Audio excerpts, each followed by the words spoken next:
بسم الله الرحمن الرحيم، والصلاة والسلام على سيدنا محمد عليه الصلاة والسلام. أهلا بكم حبايبي.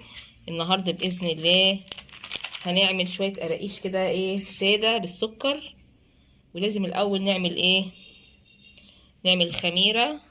طبعا ده دقيق منخول، أحط كده حوالي 5 معالق دقيق. طبعا هبدأ معاكم على طول الفيديو علشان ما اطولش عليكم. هعمل ان شاء الله باذن الله كده 2 كيلو قراقيش كده ساده بالقرفه.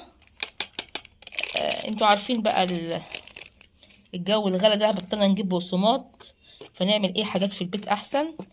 دول او حوالي 5 معالق دقيق، عليهم كيس خميره وشويه سيفن اب. سيفن اب ده جميل جدا، بيخلي العجينه جميله. وشويه سكر حوالي كده معلقتين سكر كبار كده زي ما انتوا شايفين كده. نقلب شويه نحط بقى شويه ميه دافيين، ونحاول ان احنا نضربهم كده عشان ندوب الخميره والسكر في قلب الدقيق. الطريقه دي حلوه جدا، وبتخلي اللي احنا زي ما انتوا شايفين في الشتاء والدنيا برد، فالطريقه دي بتخلي العجينه تخمر بسرعه. طبعا الميه اللي احنا بنحطها دي ميه دافيه زي دمعه العين كده حلوه. اتاكدي بقى ان انت كنت دوبتي كل حاجه كده. هو دي هيبقى مغطياها وتسيبيها يعني ربع ساعه كده قبل ما نجهز حاجتنا ونعجن. هتكون عملت. طبعا احنا المقادير بتاعتنا، احنا هنا 2 كيلو دقيق منخولين، وكيس بيكنج باودر، كوبايتين زيت على سمنه، كوبايتين اللي عاوز زيت، اللي عاوز سمنه، بس زيت على سمنه حلوه. وطبعا 3 معالق سكر، معلقتين قرفه، ذره ملح. دي كلها هي المقادير بتاعتنا اللي هنعجن بيها النهارده القراقيش. طبعا يا حبايبي انا بحب اشكركم كلكم على تعليقاتكم الجميله، ويا ريت بقى تحطوا اللايك الجميل ده وانتوا بتتفرجوا كده على القراقيش. يا ريت فضلا وليس امرا، وتشتركوا في قناتي تشرفوني. طبعا دي القرفه اهي، قرفه جميله جدا. احنا في الشتاء بقى والحاجات دي بتفيدنا وبتفيد اولادنا عشان المناعه. ذره ملح،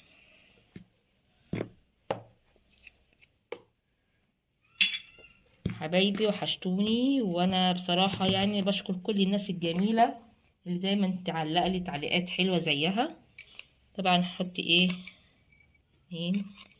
3 معالق سكر عشان احنا هنعمل القراقيش بساده بس عاوزين. طبعا احنا قلبنا البيكنج باودر والقرفه والملح والسكر زي ما انتوا شايفين اهو، كله قلبناه ببعضه. وهنجيب الزيت كمان. بسم الله الرحمن الرحيم. اللهم صل وسلم وبارك على سيدنا محمد، صلاة تتفك بيها الكرب وتحل بيها العقد، صلى الله عليه وسلم. كل سنة وانتم طيبين يا جماعة. ربنا يا رب يبلغنا رمضان ويبارك في شعبان النهاردة أول يوم شعبان، وأنا بصور الفيديو ده أول يوم شعبان. ربنا يا رب يقعد علينا كلنا الأيام بخير يا رب، ويسهل لنا الحال من الغلا اللي احنا فيه ده. طيب يا حبيبتي بقى يلا حط اللايك كده، عشان بصراحة اللايكات بقت قليلة جدا يا جماعة، وانتوا حبايبي، وانا الورد بتاعي بيوصلكم الحمد لله. دايما يكونوا عون لبعض يا رب، ونكبر بعض، وقنواتنا تبقى احلى قنوات وتبقى كبيرة يا رب كلنا. وكل واحد اللي بيحلم بيه ربنا يحققه له بإذن الله. اهم حاجة ان انت ترضي ربنا وربنا بإذن الله هيرضيكي. ربنا لما الانسان بيرضي ربنا بيرضيه. طبعا يا حبايبي انا عارفة ان كلكم بصراحة كلامكم جميل جدا وتعليقاتكم جميلة. طبعا انا دلوقتي بعمل حيث الزيت بحاول ان انا ايه اشرب العجينه كلها بالزيت كده، يعني ايه زي ما انتم شايفين، بس كده، بس ايه، بس يعني ايه بسيط، عشان ايه كل العجينه ايه تتشرب بالزيت. عشان العجينه لما تتشرب بالزيت يبقى اول بقى ما نيجي نعجن تلاقي الحاجه تبقى ايه ما شاء الله عليها بقى هشه كده وجميله ان شاء الله باذن الله. طبعا احنا النهارده هنعمل قراقيش بالقرفه والسكر. شوف الخميره بتاعتنا عملت ايه، بسم الله ما شاء الله ولا حول ولا قوه بالله العلي العظيم. شوفوا يا جماعه، بصوا بسرعه ازاي طلعت فقاعيه وخمرت ما شاء الله. دي طريقه ناجحه جدا عشان تعملي الخميره وتخمر بسرعه، خصوصا في البرد اللي احنا فيه ده. بسم الله الرحمن الرحيم. هنحطها بقى ايه على العجين، عامله زي الايه زي الكريمه. ناخد شويه دقيق كده نحطهم في العلبه،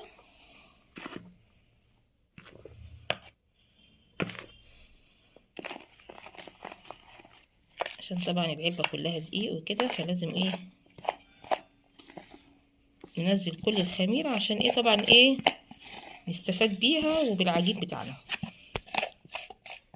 انتوا شايفين ايه العجينه الدقيق خلى الخميره كلها زي ما انتوا شايفين كده. هنبتدي بقى ايه نعجن بايدينا.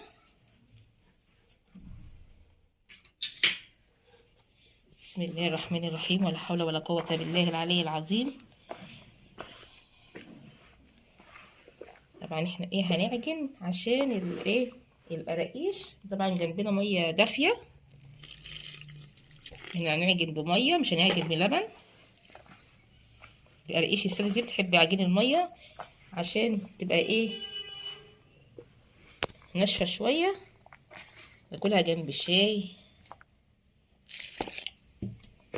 بس كده ايه كفايه قوي.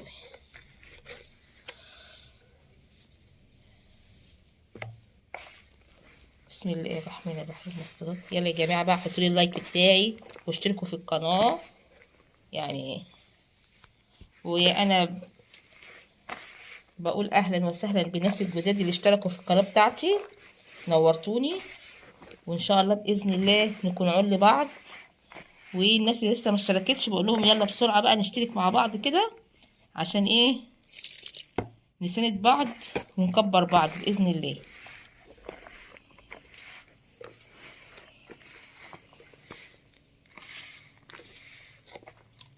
بسم الله الرحمن الرحيم والصلاة والسلام على سيدنا محمد عليه الصلاة والسلام. طبعا القراقيش دي يا جماعة قراقيش ان شاء الله بإذن الله هتشوفوها يعني خطيرة جدا. طبعا انتوا عارفين بقى الغلا اللي احنا فيه ده، البقسماط دلوقتي كيلو ب50 جنيه، يعني دي الكلام ده من اسبوع، اكيد دلوقتي بقى ب70. ما احنا الحاجات بتغلى مش كل شوية، مش كل شهر، لا ده كل يوم، او ممكن في اليوم لو نزلت قبل مرة تشتري الصبح تلاقيها بسعر وبالليل تلاقيها بسعر. ما شاء الله يعني الاسعار عاملة معانا واجب الايام دي. الحمد لله على كل حاجة، الحمد لله. اللهم صل وسلم وبارك على سيدنا محمد صلاة تتفكي بيها الكرب وتحل بيها العقد.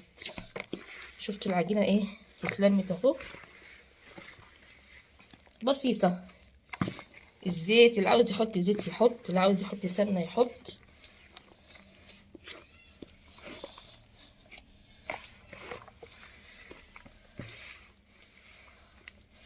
عاوز شوية مية صغيرين بس كده.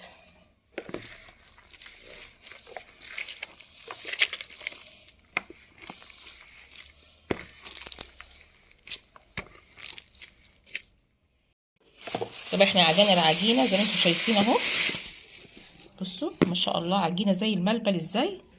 طبعا انا غطيتها بكيس نايلون عشان ايه ما تنشفش، ونقطع منها ايه براحتنا، ونعمل ايه الاشكال اللي احنا عاوزينها. نغطيها كده بايه كيس نايلون كده عشان ايه ما تنشفش مننا. نجيب حته اهي،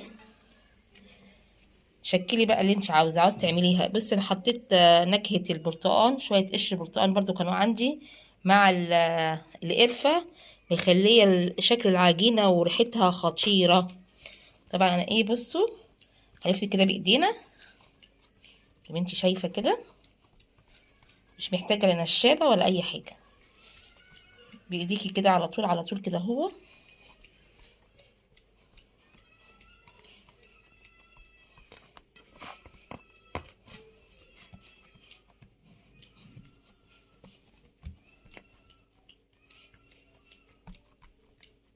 جايبين بقى كوبايه كده معانا،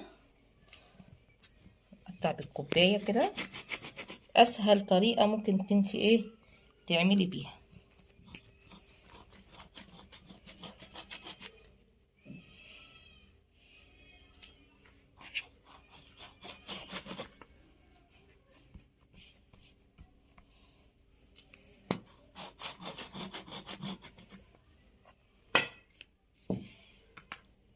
ما شاء الله قطعنا كده وايه، وناخد واحده بقى واحده كده ايه بايدينا كده، نوسعها كده. دي اسهل طريقه للتقطيع. هي طبعا ايه لازم إيه نخليها رقيقه عشان هي هتخمر ايه. جايبين معانا صينيه، طبعا هي مش محتاجه ولا سمنه ولا اي حاجه. ارص كده في الصينيه كده، سهله جدا مفيهاش اي حاجه، تقطيع سهل جدا. بسم الله الرحمن الرحيم.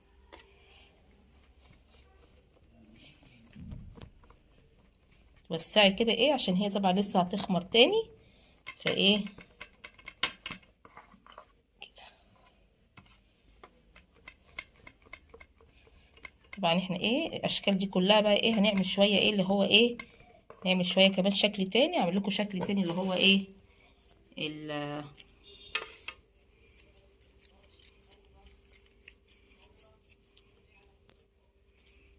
نخلص بس الصينيه دي مدور، وبعد كده نبقى نعمل ايه طويل شويه. بس نخلص ايه الصينيه دي ايه نعمل كلها مدور كده، وبعد كده ايه نعمل شكل تاني.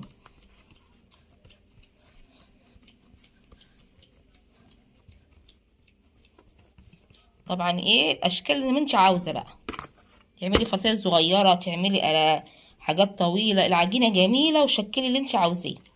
الطريقه بتاعتها اقتصاديه، لا فيها بيض ولا فيها لبن ولا فيها اي حاجه، هي زيت وسمنه وشويه سكر، شويه قرفه، عاوزه تحطي كمون، عاوزه تحطي بقى ايه الحاجات اللي انت بتحبيها، شمر.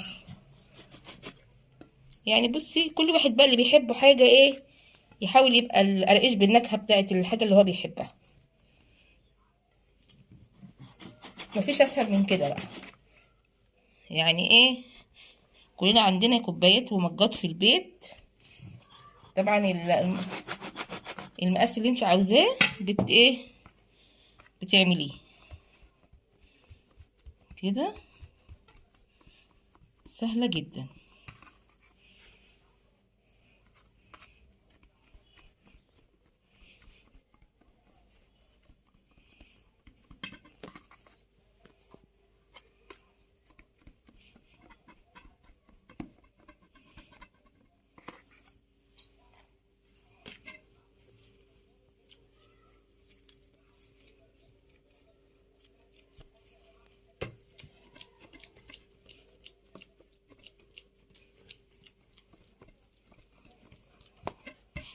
بعدين بس ايه نخلص الصينيه دي مدور، وبعد كده ايه نعمل بقى الايه شكل تاني.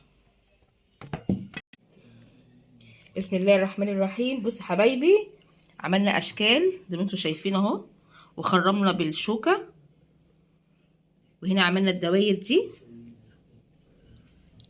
الدواير دي ممكن ايه بصي بقى تعملي حركه كده حلوه بصي تجيبي السكر، بصي السكر كده كده.